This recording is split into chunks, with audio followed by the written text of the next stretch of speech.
ایک مرتبہ مولا علی جنگ نہروان کے لیے اپنے گھوڑے پر سوار ہو رہے ہوتے ہیں۔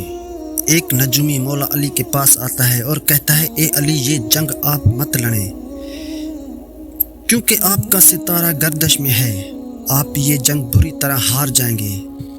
مولا علی اس کی بات سن کر گھوڑے سے نیچے آ جاتے ہیں اور اس نجومی کو کہتے ہیں، اچھا تم ستاروں کے حال جانتے ہو؟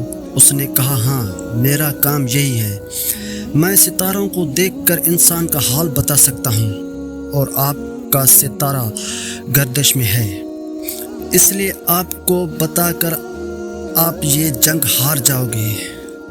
مولا علی نے اس نجوم کو کہا، اچھا وہ سامنے ایک گھوڑی ہے جو پیٹ سے ہے، بتاؤ اس کے پیٹ میں نر ہے یا مادہ ہے؟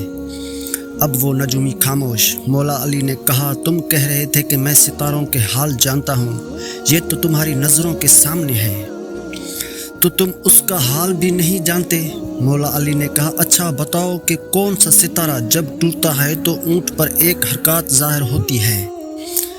اب پھر وہ نجومی خاموش۔ مولا علی نے کہا، اچھا اس میرے گھوڑے کے پاؤں کے نیچے زمین پر ایک چیز ہے، بتاؤ وہ کیا چیز ہے؟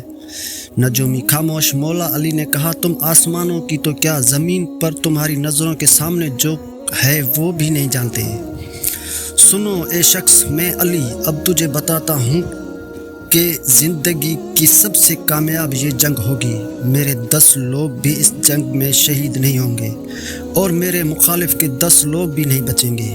اور پھر تاریخ نے لکھا ہے کہ جنگ نہروان میں مولا علی کا کوئی ساتھی بھی شہید نہیں ہوا تھا، اور مولا علی کے مخالف کے صرف 9 آدمی بچے تھے۔